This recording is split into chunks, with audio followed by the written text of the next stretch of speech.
Disclaimer: ang kwentong ito ay hango sa mga salaysay at paniniwala ng ilan sa ating mga kababayan tungkol sa mga kababalaghan at nilalang na laganap sa kultura ng mga Pilipino. Ang mga pangyayaring isinalarawan ay maaaring hindi kapanipaniwala para sa iba, ngunit layunin ng kwentong ito ang maghatid ng aral, paalala, at kilabot batay sa mga alamat at kwentong bayan. Wala itong intensyong magdulot ng takot na walang saysay o siraan ang anumang paniniwala o relihiyon. Ang mga karakter, lugar, at detalye ay maaaring isinabuhay o inangkop upang mapabuti ang pagdaloy ng kwento. Naway tangkilikin ito bilang bahagi ng ating mayamang kultura ng panitikan at alamat. Sa isang liblib na baryo sa bayan ng Dueñas, Iloilo, nakatira si Ramon, isang binatang 23 taong gulang, ulila na sa ama't ina mula pa noong siya'y 10 taong gulang. Namuhay siya sa ilalim ng pangangalaga ng kanyang tiyong si Mang Fermin, isang tahimik, mahigpit, ngunit mapagkalingang magsasaka. Sa bawat pag-ikot ng araw, palagi siyang maagang nagigising upang samahan si Mang Fermin sa bukid, nagtatanim, nag-aani, at nag-aalaga ng mga alagang hayop. Tahimik ang baryo nila, ang mga tao'y palakaibigan, nagkakapit-bisig, at may malalim na paggalang sa kalikasan. Ngunit sa kabila ng katahimikan, may mga paniniwalang hindi binabanggit ng malakas sa gabi, mga kwento ng aswang, manananggal, at higit sa lahat, ang niyanggaw, isang mas masahol pa raw sa karaniwang aswang. Ang niyanggaw, ayon sa matatanda, ay hindi basta halimaw. Isa raw itong tao na sinaniban ng masamang espiritu mula sa sinaunang panahon, at pinipilit nitong gawing kasangkapan ang katawan ng sinaniban upang patayin, mangitlog sa laman ng tao, at magpalaganap ng kadiliman. Bihira lang daw ito, ngunit kung may masumpungan sa isang baryo, laganap ang takot at patayan. Si Ramon ay hindi naniniwala sa mga ganitong kwento. Para sa kanya, mga kwento ng matatanda lang ito. Mas iniintindi niya ang ani ng palay, ang pag-aalaga sa kalabaw, at ang pangarap niyang makapagpatayo ng sariling kubo balang araw. Ngunit kahit pa hindi siya naniniwala, may mga kakaibang bagay siyang napapansin sa mga huling araw ng tag-ani. May mga pagkakataong hindi bumabalik ang ilang alagang manok. May mga panikiraw na tila may isip, nagkakagulo sa bubungan tuwing hating gabi. At higit sa lahat, ilang mga alagang baboy ng mga kapitbahay ang natatagpo ang patay, warak ang tiyan, wala ng laman loob. Masamang panahon lang yan, anya. Baka hayop lang yon sa bundok. Ngunit sa baryo, may isa pang karakter na matagal nang kilala sa katahimikan, si Lola Coring, ang matandang bulag na laging naglalakad gamit ang tungkod na may tali ng luya. Ayon sa mga matatanda, siya raw ay dating albularyo na tumigil na sa panggagamot matapos masaniban ang kanyang apo at mamatay sa misteryosong paraan. Si Lola Coring ay hindi pinapansin ng karamihan, tinatawag siyang baliw, laos na mangkukulam, o minsan pa'y bruha. Isang araw, habang nag-aalay si Ramon ng mga pananim sa maliit nilang altar sa harap ng bahay, dumaan si Lola Coring. Huminto ito sa harap ng kanilang tarangkahan at binulungan si Ramon. Iho, ikaw ang napili, may dumampi sa'yo kagabi, hindi mo lang alam, nagkatinginan lang sila ni Mang Fermin. Nagtawanan pa ang ilang batang nasa kalsada.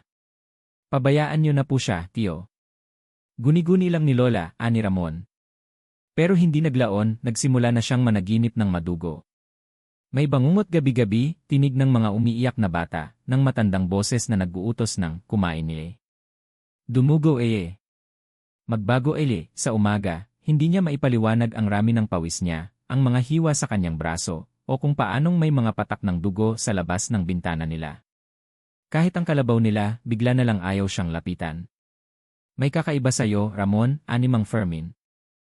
Hindi ko alam kung ano, pero mag-ingat ka. Lalong lumalim ang misteryo nang makakita siya ng matandang lalaki sa gilid ng bukid isang hapon. Nakatingin lang ito sa kanya, halos nakalubog ang paa sa putik, pero hindi man lang gumagalaw. Nang lapitan niya ito, bigla na lang itong nawala, parang bula. Kinagabihan, muling bumalik si Lola Coring. Hindi na siya huminto sa labas. Pumasok na siya sa kanilang bakuran at inabot kay Ramon ang isang supot ng tuyong luya. Huwag mong hayaang maghari ang gutom na yan sa loob mo, iho. Ipaglalaban mo ang sarili mo, hindi mo alam kung gaano na kaunti ang oras mo bilang eze. Hindi pa rin naniniwala si Ramon. Pero kinabukasan, isang pangyayaring magbabago sa lahat. Isang gabi, habang papauwi si Ramon mula sa kabundukan, ang langit ay natatakpan ng maitim na ulap. Umuugong ang hangin at unti-unting dumidilim kahit wala pa ang gabi. Sa kanyang likuran, may kaluskos sa damuhan, maliit lang sa una, parang ipis o butiki, pero naging marahas, parang may sumisibad na hayop. Tao po ba yan? Sigaw niya habang pinapaspas ang lakad. Lumingon siya. Wala. Hindi siya sanay matakot, pero ngayong gabi ay may kung anong bumabalot sa paligid. Humigpit ang hawak niya sa itak na dala. Tumigil siya sa harap ng isang puno ng balete na laging sinasabi ng mga matatanda na may bantay. Bigla siyang napalingon. May aninong mabilis na dumaan sa gilid ng kanyang paningin, mabilis, itim, at may pulang mata. Napaurong siya. Ilang hakbang pa, may naramdaman siyang malamig na hininga sa batok niya. Paglingon niya, isang nilalang ang halos dumikit sa mukha niya, mukha ng tao pero duguan, may mga ugat na pumuputok sa balat, at mata nitong parang nagliliyab. Hindi na siya nakatili. Isang mabilis na kagat ang tumama sa kanyang leg. Mainit ang dugo at kasabay nito ay parang sinisipsip ang kanyang buhay. Aag! Napasigaw siya at napaluhod sa putikan. Hindi niya malaman kung paano, pero ang nilalang ay tila may sinasabi habang dumadaloy ang laway nito sa sugat niya, isang katawan. Isang laman. Isang tagapagpatuloy nang magdilim ang kanyang paningin, huli niyang narinig ang tunog ng mga paniki sa itaas, daan-daang paniki, at ang amoy ng nabubulok na laman. Kinabukasan, natagpuan siyang walang malay sa paanan ng balete. Puno siya ng putik, may ilang hiwa sa dibdib, at ang leg niya ay may dalawang malalim na sugat na animoy kagat ng tao.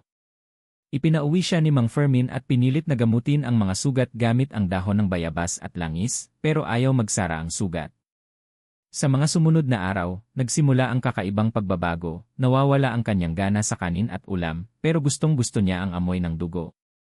Lumalalim ang kanyang boses, at nagiging sensitibo ang kanyang pandinig sa mga ingay tuwing gabi. Kapag natutulog siya, sumisigaw siya sa gitna ng gabi. Minsan ay bigla siyang bumabangon at naglalakad sa dilim, tila wala sa sarili. Isang gabi, habang gising si Ramon at tumitingin sa bintana, nakita niya ang isang lalaking nakabitin sa puno, duguan at may malalalim na sugat. Hindi siya natakot, nagutom siya. Ano-anong nangyayari sa akin? Tanong niya sa sarili, nanginginig. Dumaan muli si Lola Coring kinabukasan, at ang mga mata nito, bagamat bulag, ay tila tumagos sa kaluluwa ni Ramon.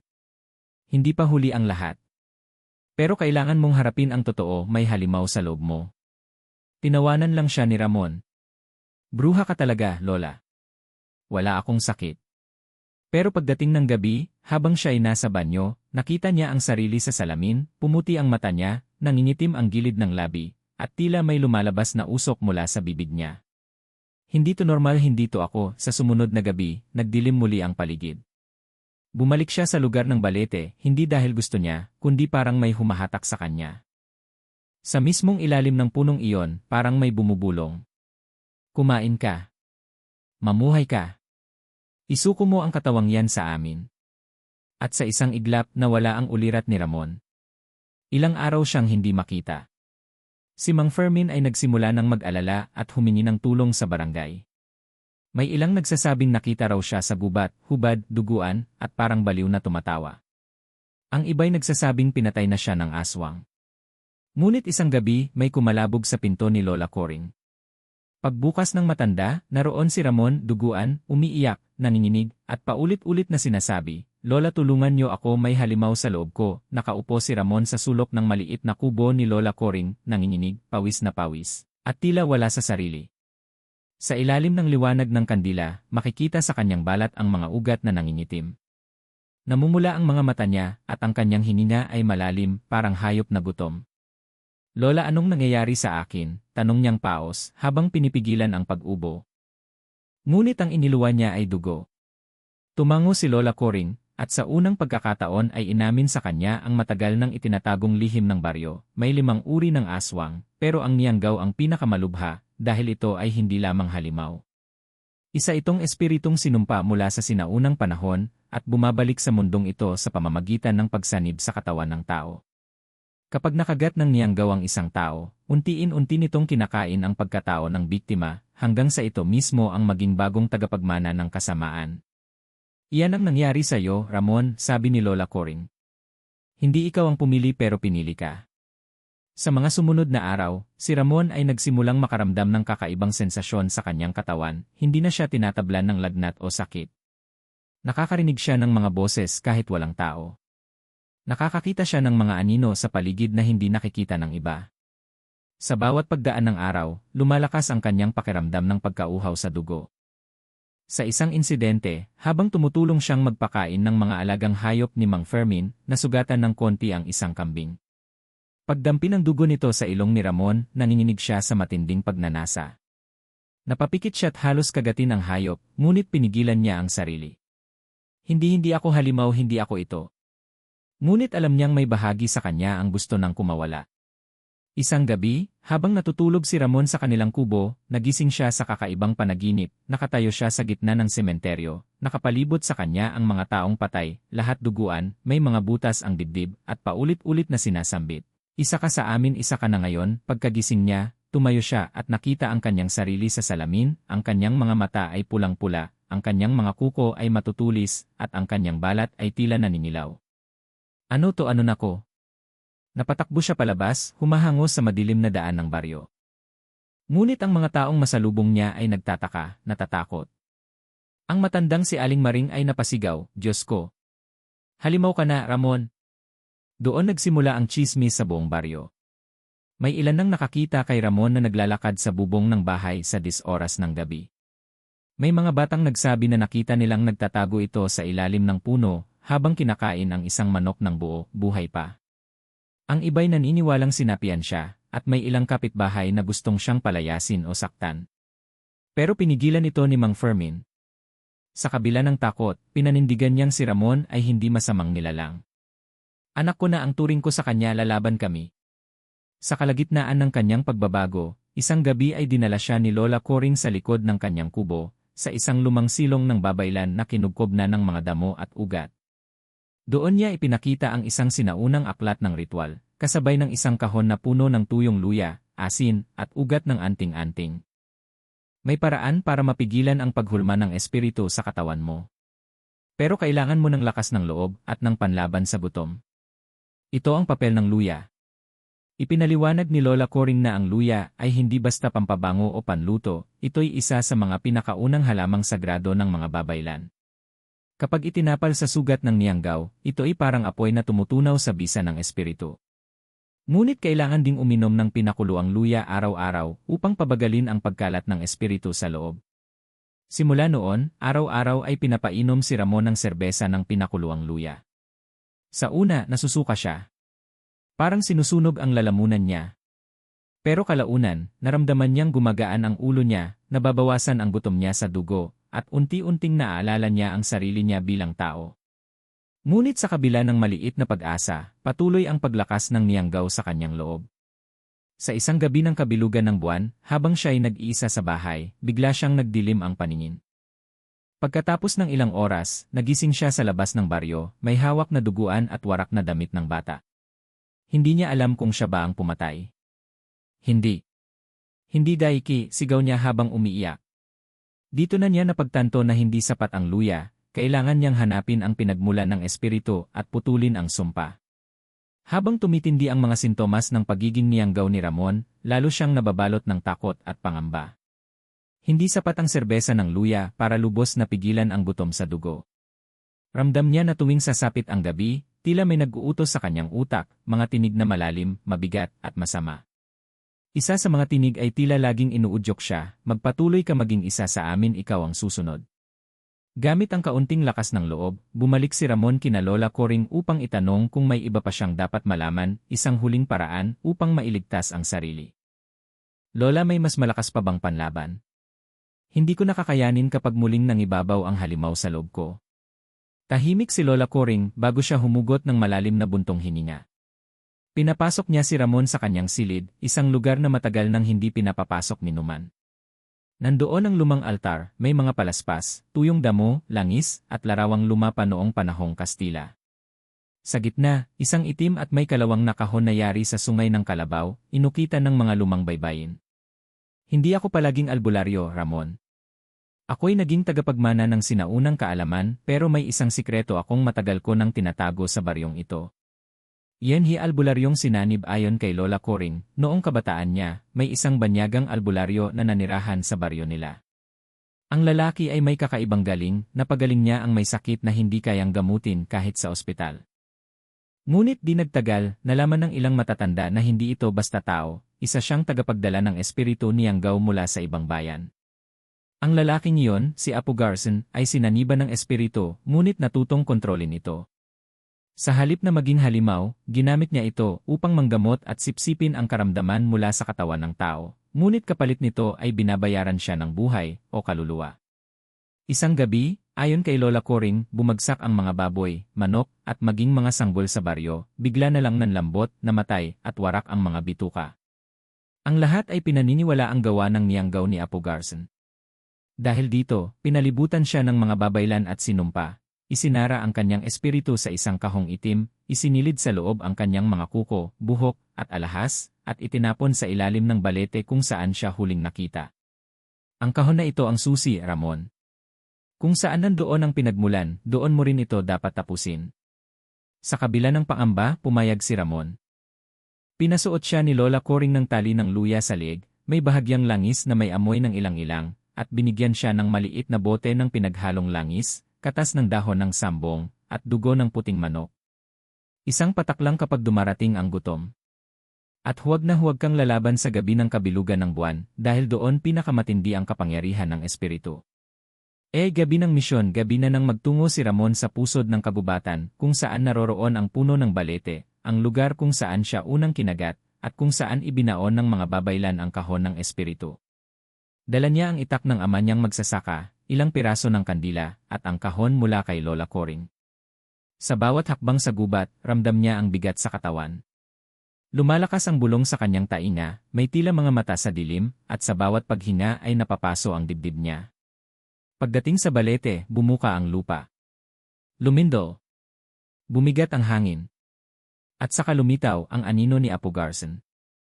Ienif pagharap nilalang mula sa hamog ay unti-unting lumitaw ang espiritu ni Apu Garson, isang matangkad na nilalang, kulay abo ang balat, may mahahabang kuko at dila, at mata na tila naglalagablab. Isa kang mahina, hindi mo ako kayang pigilan, wika nito sa malalim na boses. Ngunit tumayo si Ramon, itinapon ang bote ng langis sa paanan ng anino, at sinindihan ang kandila. Sa paligid ng kahon, iginihit niya ang hugis ng buwan sa lupa gamit ang luya at asin. Ang nilalang ay napasigaw, tila nasusunog. Ngunit sa gitna ng lahat ng ito, nagsimulang magbago ang katawan ni Ramon. Pumuti ang kanyang balat, naging malinaw ang kanyang isip, tumitibok muli ang kanyang pagkatao. Ienf panalangin ng paglilinis habang ang anino ng Yanggao ay lumalakas ang sigaw, paulit-ulit na binigkas ni Ramon ang dasal na itinuro ni Lola Coring, sa liwanag ng lupa, sa apoy ng puso, sa halimuyak ng kalikasan, pawiin ang dilim, putulin ang sumpa. Sa isang iglap, nagliwanag ang kahon, at sumabog ito sa liwanag na maputit mainit. Ang anino ni Apu Garson ay napasigaw at naglaho sa hangin, kasabay ng pagkawala ng init sa katawan ni Ramon. Sa unang pagkakataon sa mahabang panahon, tahimik ang loob niya. Ngunit habang papauwi, naramdaman ni Ramon ang malamig na hangin sa kanyang batok at isang boses. Hindi lahat ng espiritu ay nasusunog, may iba na naghihintay ng bagong sisidlan. Umaga pa lamang ay tanaw na mula sa kalsada ang pagbabalik ni Ramon sa baryo. Suot niya ang lumang sando, sugatan at marumi, ngunit may bagong ningning sa kanyang mga mata, mata ng taong muling nabuhay. Ngunit imbes na salubungin siya ng kasiyahan, kakaibang katahimikan ang bumalot sa paligid. Lumabas si Mang Fermin mula sa kanyang kubo at agad siyang niyakap. Akala ko'y di ka nababalik, anak. Halos isang linggo kang nawala. Sumunod sina Aling Maring, Tio Benito, at ilang taga-baryo.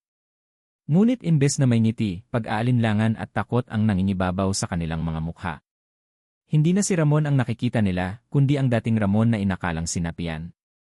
Elid lumalangoy ay chismis, mabilis na kumalat ang chismis. Hindi yan si Ramon, nilukuban na yan. Baka pumatay uli ng hayop yan. Saan siya nanggaling? Wala raw siya sa loob ng baryo buong linggo. May mga batang nilalayuan siya, mga matatandang palihim na nag-aantanda ng krus kapag nadadaanan siya. Kahit si Aling Sita, ang dating nagtitinda ng tinapay, ay ayaw nang makipagkamay. Labis ang sakit na naramdaman ni Ramon. Ligtas na ang katawan niya, pero ang puso at isipan ng mga tao sa paligid, tila binalutan ng takot na hindi madaling gamutin. Iyan tahimik bantay isang gabi, habang nag-iisa si Ramon sa kanyang silid, naramdaman niya ang malamig na ihip ng hangin mula sa bintana. Lumingon siya at nakita ang isang itim na anino na mabilis na dumaan.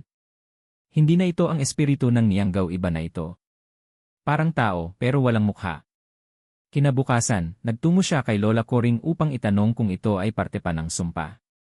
Hindi na iyan ang niyanggaw, Ramon, anang matanda habang pinapahid ng langis ang mga braso niya. Minsan, kapag may sumanib sa isang tao, nag-iwan ito ng tatak, hindi lang sa katawan, kundi sa espiritual na anyo. Ibig mong sabihin kahit ligtas na ako, sinusundan pa rin ako. Tumango si Lola Coring. Tandaan mo ito, apo, ang dilim ay tulad ng usok. Kahit paalisin mo ito, minsan ay naiiwan pa rin ang amoy. Isang kabataang naglalakad yay gabi sa mga sumunod na linggo, pilit na bumalik sa normal si Ramon. Tumulong siya sa mga gawain ng baryo, pag-aalaga ng tanim, paghuhukay ng kanal, at pag-aayos ng nasirang bakod ng eskwelahan.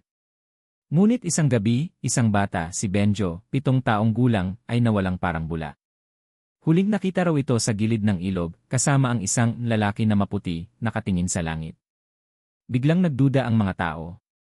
Si Ramon na naman yan. Noong 1 linggo lang siya bumalik, ngayon may nawawala na. Hindi na yan tao. Pilit pinanindigan ni Ramon ang kanyang katahimikan, pero hindi niya matanggal sa isip ang isang detalye. Gabi, bago mawala si Benjo, may nakita siyang bata sa labas ng bahay nakatingin sa kanya, pero ang mga mata nito ay walang itim. Iyan ay paggising ng sinaunang galit gabi ng Sabado nang may biglang sumugod sa bahay ni Ramon, mga kalalakihang may dalang itak at sulo. Lumabas ka riyan, Ramon. Palalayasin ka namin sa baryong to. Kahit si Mang Fermin ay hindi napigilan ang grupo. Lumabas si Ramon, tahimik, hindi natatakot. Hindi ako halimaw. Hindi ako ang kumuha kay Benjo, sabi niya. Ngunit ang isa sa mga lalaki, si Tio Benito, ay sumigaw, ano tong nakita namin sa ilalim ng puno kagabi ha? May hayop na puti, sinisipsip ang bangkay ng manok. Walang nasabi si Ramon. Hindi na siya galit, napagod na siya. Ang mga mata niya ay puno ng pag-unawa, ngunit alam niyang kahit ano pang paliwanag, hindi na manunumbalik ang tiwala ng mga tao. Sa gitna ng kaguluhan, biglang bumagsak ang hangin. Tumahimik ang lahat. Mula sa gilid ng puno, lumabas si Benjo, buhay at walang sugat. Nagtaka ang lahat. Hindi si Kuya Ramon ang kumuha sa akin, may itim na nilalang sa ilog, walang mukha pero si Kuya Ramon ang tumawag sa akin palayo. Nabigla ang lahat. Tumulo ang luha ni Ramon. Ang akusasyon ay biglang napalitan ng pagkalito at tahimik na hiya. Iyan ay baryong lumuluhod kinabukasan, isa-isang lumapit ang mga taong bumato sa kanya, humihingi ng tawad. Ngunit hindi sila sinagot ni Ramon. Imbes, naglakad siya palayo, dala ang kanyang lumang bag, at sumakay sa bangka sa gilid ng baryo. Saan ka pupunta, Ramon? Tanong ni Mang Fermin. Sa lugar kung saan hindi ako kilala. Sa lugar na kaya akong tanggapin, kahit ako'y may tatak ng dilim. Ngunit bago siya lumisan, iniwan niya ang isang maliit na kahon kay Lola Coring. Sa loob nito, isang bagong sangkap para sa ritual, balat ng niyanggaw na napatay, isang patak ng sariling dugo, at luya na inani sa araw ng kabilugan ng buwan. Isang panibagong simula, ani Lola Coring habang hawak ang kahon. Pero baka ito rin ang simula ng panibagong panganib. Lumisan si Ramon mula sa baryong kanyang kinalakhan ng may pasan-pasang damdamin. Ipinangako niya sa sarili, hindi na siya babalik hanggat hindi niya lubos na naintindihan kung sino o ano na talaga siya. Sa kanyang paglalakbay, dinala siya ng bangka sa isang malayong lugar sa Hilaga, sa isang bayan na hindi niya kilala, San Isidro del Norte. Tahimik at malamig ang lugar, napapalibutan ng mga bundok at kabundukan, at may kakaibang katahimikan sa gabi. Doon niya napiling manirahan sa lumang barong-barong na matagal ng abandonado. Araw-araw, nananahimik siya, nagtatanim ng gulay, nag-aalaga ng hayop at bihirang makihalubilo. Ngunit ang katahimikang inaasam ay tila may kasamang anino. Dahil kahit nasa bagong lugar na siya, hindi siya tuluyang ligtas. LA bangungot si gabi sa unang linggo ng kanyang paninirahan, nagsimulang bumalik ang mga bangungot. Hindi ito basta panaginip kundi mga larawan ng nakaraan, ng kagubatan, ng dugo, at ng mga nilalang na gumagapang sa dilim. Sa bawat paggising niya, pawis na pawis siya, may mga gasgas sa katawan na parang mula sa mga kuko. Isang gabi, habang natutulog, nagising siya sa kaluskos sa bubong. Akala niya ay pusa, ngunit pag-akyat niya, nakita niya ang mga bakal na yupi at mga marka ng daliri, mahahaba, mapurol, at tila hindi tao. Iyan dalagang ay tikas isang araw, habang bumibili siya ng asin sa palengke, napansin siya ng isang babae, si Mariel, isang dalagang matalino, tahimik, ngunit may matalas na paningin. Hindi ka taga rito, bungad nito. Bihira akong makakita ng taong may matang tulad ng sayo, para bang nakakita ka na ng dilim. Nagulat si Ramon. Hindi niya inaasahan ang ganoong klaseng obserbasyon. Ngunit sa loob-loob niya, alam niyang hindi ordinaryo si Mariel. Ilang araw ang lumipas at tila unti-unting nakaramdam siya ng tiwala sa babae. Sa tuwing sila'y nagkakausap, nararamdaman niya ang katahimikan, ang pakiramdam ng normal na buhay. Ngunit may nararamdaman din siyang kakaiba, tila may koneksyon sa pagitan nila na lampas sa pisikal o emosyonal. Parang may hiwaga sa likod ng pagkatao ni Mariel.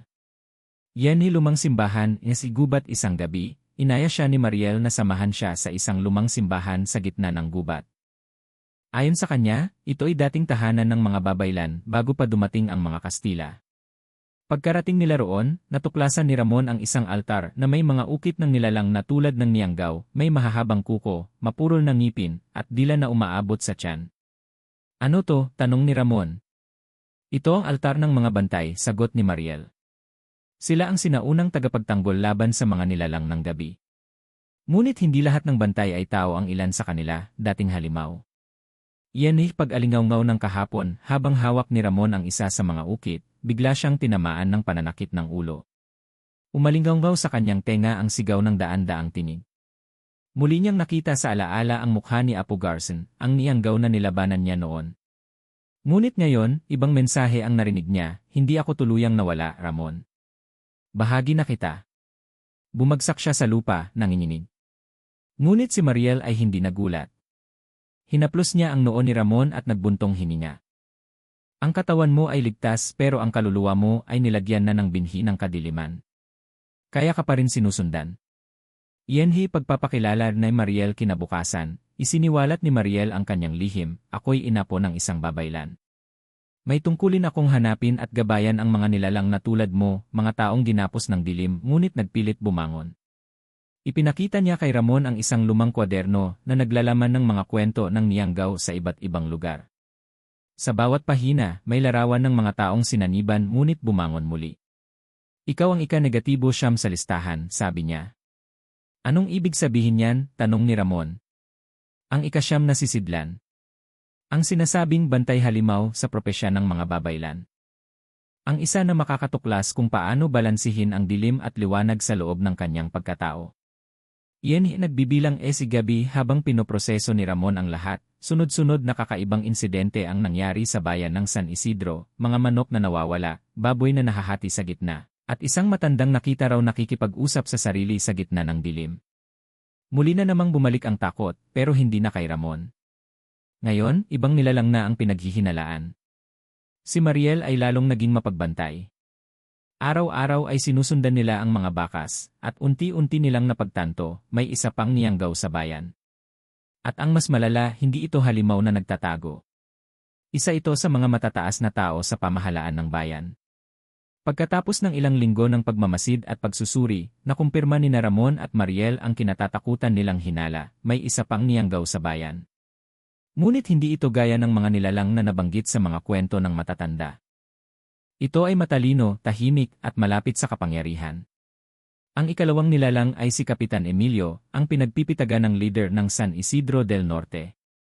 Palatandaan lingid gabi ilang gabi ng sunod-sunod na nakikitang mga asul na apoy sa kagubatan, apoy na hindi kayang patayin ng tubig. Ang mga hayop sa palengke ay tila kabado, ayaw kumain, at biglang sumusuka ng dugo. At sa bawat insidenteng ito, si Kapitan Emilio ay lagi nang hindi matanaw. Isang gabi, pinuntahan nila ang bahay ng kapitan. Tahimik, walang ilaw, pero may kakaibang amoy sa paligid, halo ng insenso, asupre, at panis na dugo. Sa likod ng bahay ay may malaking hukay na tila ginawa gamit ang kamay lamang. Sa ilalim nito, mga balahibo ng hayop, buto, at balat ng tao. Iyan nakalimutang kasaysayan kinabukasan, sa tulong ng Diaryong Pambayan, nakahanap si Mariel ng lumang artikulo tungkol sa San Isidro del Norte. Isa sa mga nakakagulat na detalye, mayroong misteryosong pagkawala ng mga bata noong dekada 80 na agad din natigil ng manungkulan si Kapitan Emilio bilang barangay tanod. Matagal na siyang niyanggaw, bulong ni Mariel. At mukhang ginamit niya ang posisyon upang makakain sa kadiliman nang hindi nahuhuli. Hindi naniwala agad si Ramon. Kung ganun, bakit buhay pa ang buong bayan? Bakit hindi niya nilamon lahat? Dahil matalino siya. Hindi siya hayop. Pumipili siya ng katawan at kaluluwang mahina, yung madaling pasukin. Ienef paglitaw ng katotohanan isang gabi, habang inaabangan nila ang kapitan mula sa malayo, nakita nila ito sa gitna ng kabubatan, hubad ang katawan, at may mga marka ng sugat sa likod. May hawak itong itim na kulon, at sa paligid nito ay may mga bilog ng asin at abo. Bigla itong sumigaw ng isang wikang matanda at dayuhan, hindi Tagalog, hindi Kastila, kundi parang tunog ng huni ng ibon at alulong ng aso. Mula sa likod ng puno, lumitaw ang isang batang babae, tila nasa impluwensya ng hipnotismo. Sa loob ng ilang segundo, nakita ni Ramon kung paano nagbago ang anyo ni Kapitan Emilio mula sa tao, naging kalahating hayop. Ang kanyang mga mata ay puti, ang mga kuko'y humaba, at ang balat niya ay nagbitak-bitak na parang tuyong lupa. Yan di unang pagharap hindi na napigilan ni Ramon. Sumugod siya sa nilalang, dala ang itinago niyang palaspas at luya, mga bagay na minsan nang sumagip sa kanya. Tama sigaw niya. Nagbaling ang halimaw sa kanya. Para bang nakakilala ito? Ramon, anito sa tinig na parang sumasabay sa hangin. Ikaw ang sumira sa huling niyanggaw sa Mindoro. Tinataglay mo ang kanyang dugo. Nagpakita ng ngiti si Kapitan Emilio. Ngunit hindi ito ngiti ng kaibigan, ito'y ngiti ng uhaw na halimaw na muling nakakita ng kaisa niyang lahi. Laban ng evig na impluwensyahan, bigla siyang tinapunan ng itim na usok ni Kapitan Emilio. Sa isang iglap, nahulog si Ramon sa lupang may saplot ng panaginip. Doon niya nakita ang sarili sa gitna ng gubat, mga dating mukha ng mga halimaw na kanyang kinaharap ay nagsilabasan. Isa-isang bumubulong, ikaw ay sa amin. Hindi mo kayang takbuhan ang kadiliman. Bahagi ka na ng lahi. Ngunit sa gitna ng ingay ng mga bulong, sumigaw ang boses ni Mariel, Ramon. Tignan Van iliwanag. Pagdilat niya, nasa gubat ulit siya, duguan, ngunit buo pa ang loob. Sa kanyang mga kamay ay nagliyab ang luya at asin. Pinagsama niya ito at itinusok sa lupa, na naglabas ng liwanag na sumabog pataas. Tumalsik si Kapitan Emilio, napasigaw, at naglaho sa ulap ng itim na usok. Yan ay katahimikang nanahimik hindi na muling nakita si Kapitan Emilio. Ngunit ang kanyang bahay ay natagpo ang gumuho, na para bang sinadyang lipulin ng kalikasan. May mga tao sa bayan ang nagsasabing nakita nila ang anyo ng isang nilalang na palayo sa bundok, tila naghahanap ng panibagong pugad. Si Ramon, sa kabila ng kanyang tagumpay, ay hindi nagdiwang. Alam niyang ang labanan ay hindi pa tapos. Ipinangako niya kay Mariel, hanggat may niyanggaw, hindi ako titigil. Hindi ko man mabura ang lahi sa dugo ko, pero kaya kong maging bantay. Ngunit sa kalayuan, may pares ng matang nanonood, malamlam, puti, at puno ng galit. Matapos ang pagkawala ni Kapitan Emilio, muling bumalik ang katahimikan sa San Isidro del Norte. Ngunit sa ilalim ng katahimikang ito, alam ni Ramon na may mas malalim pang unos na parating. Hindi pa ito ang wakas ng kanyang kwento. Ito lamang ang simula ng kanyang kapalaran bilang bantay laban sa lahing niyanggaw. Yenef panaginip nagpapahiwatig isang gabi, nagising si Ramon mula sa isang panaginip. Sa kanyang guni-guni, nakita niya ang isang aswang na may mahahabang pakpak, may mata ng tao, ngunit balat ng ahas. Sa kanyang harapan, naroon ang isang sanggol na umiiyak, at sa likod nito, si Mariel, nakaputing damit, duguan ang mga kamay. Pagdilat niya, may dumating na mensahe mula sa mga matatanda sa bayan, may sanggol na nawawala. Huli siyang nakita sa tabi ng ilog. Dahil dito, nabuo ang hinala ni Ramon, ang bagong nilalang ay mas malakas, mas marunong, at mas tuso. Hindi lang ito nagpapakain, naghahanap ito ng tagapagmana. Iyan ay huling niyanggaw sa tulong ni Mariel, naglakbay si Ramon patungo sa pinakamalayong baryo sa taas ng bundok, Baryo Lantawon. Ayon sa alamat, doon raw naninirahan ang huling niyanggaw ng sinaunang panahon, isang nilalang na hindi tuluyang napatay kundi ipinagapos sa apoy at dugo. Pagdating nila roon, sinalubong sila ng isang matandang bulag, si Nanang Dita, ang huling babaylan ng lahi. Alam ko kung bakit kayo narito, anya. Ang nilalang na hinahanap nyo ay hindi basta halimaw. Siya ay ina ng lahat ng Nianggaw, ang dalaga ng apoy. Yenye, hiwaga ng apoy isiniwalat ni Nanang Dita ang sinaunang lihim. Ang unang Nianggaw ay isang dalagang sinakripisyo noong panahon ng pananakop. Dahil sa puot at pagdurusa, nagsanib sa kanya ang espiritu ng isang hayop sa gubat, at mula noon, nagkaroon ng lahi ng Nianggaw. Ang halimaw na ito ay hindi basta pumapatay. Pumipili ito ng tagapagmana ng may puso't dugo na kayang maglaman ng kadiliman. At pinili kanya, Ramon, ani Nanang Dita. Hindi para lamunin kundi para pagsaniban. Iyanith paghahanap as lumang lunta sa lumang silid ng babaylan, natagpuan ni Mariel ang isang lumang lunta, scroll, may simbolo ng Nianggaw na nakatali sa apoy.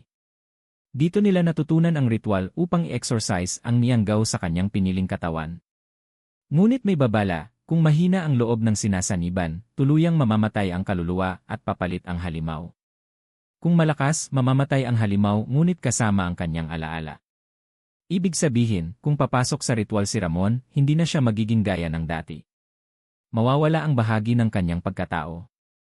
Iyan ni ritual ng pagpapalaya sa ilalim ng kabilugan ng buwan, sinimulan nila ang ritual sa gitna ng gubat. Sa paligid, may bilog ng dugo ng manok, tuyong luya, at abo ng bangkay ng Nianggaw, pinagsama sa sagradong dasal ng mga babaylan. Si Ramon ay nakaupo sa gitna, at sa kanyang harapan, isang espiritual na salamin. Habang dinadasalan siya ni Mariel at ni Nanang Dita, nagsimula ng manginig ang katawan ni Ramon. Ang kanyang mga mata ay pumikit, at sa paningin niya, nasa loob siya ng isang kuweba ng apoy. Iyan harapan ng dalawa sa loob ng apoy, nakaharap niya ang nilalang, ang dalaga ng apoy, may mukhang mahinhin ngunit may tinig na parang buhawi. Ramon, anak ng lupa. Akala mo'y kaligtasan ang hanap mo. Ngunit sa dugo mo, ako'y naroroon. Ako ang panangga mo, ako ang lakas mo. Hindi mo na ako kailangan, sagot ni Ramon. Pipiliin ko ang maging tao kahit pa maputol ang bahagi ko. Kung pipiliin mong puksain ako, lahat ng naipasa kong alaala, sakit, at kasaysayan ay magiging sayo. Kaya mo bang dalhin ang bigat ng lahing sinumpa? Yanif pa siya ng kalooban, pinikit ni Ramon ang mga mata. Sa huling sandali, inilahad niya ang kanyang mga palad at inalay ang sarili. Isang liwanag ang bumalot sa paligid. Narinig niya ang tinig ni Mariel mula sa labas ng ritual, Ramon, lumaban eh. Sa gitna ng apoy, naramdaman ni Ramon ang pagputok ng kanyang dibdib, tila may sumabog na pulang ilaw. Pagdilat niya, nag-iisa na lang siya. Wala na ang dalaga ng apoy. Yenny, hinaharap ng bantay pagbangon niya, nakita niyang dumudugo ang kanyang mga mata, ngunit malinaw na ang paningin. Sa tabi niya, si Mariel, luhaan ngunit mumingiti. Nagawa mo, Ramon. Hindi ka lang nakaligtas, naging bantay ka na. Mula noon, ginamit ni Ramon ang kanyang bagong kakayahan hindi para pumatay, kundi para hanapin ang mga tulad niyang pinaglaruan ng dilim. Kasama si Mariel, naglakbay sila sa iba't ibang lugar sa Pilipinas, Bitin, Capiz, Siquijor, upang sirain ang mga pinagmumulan ng sumpa. Ang kwento ng batang sinaniban at sinagip ng luya ay naging alamat.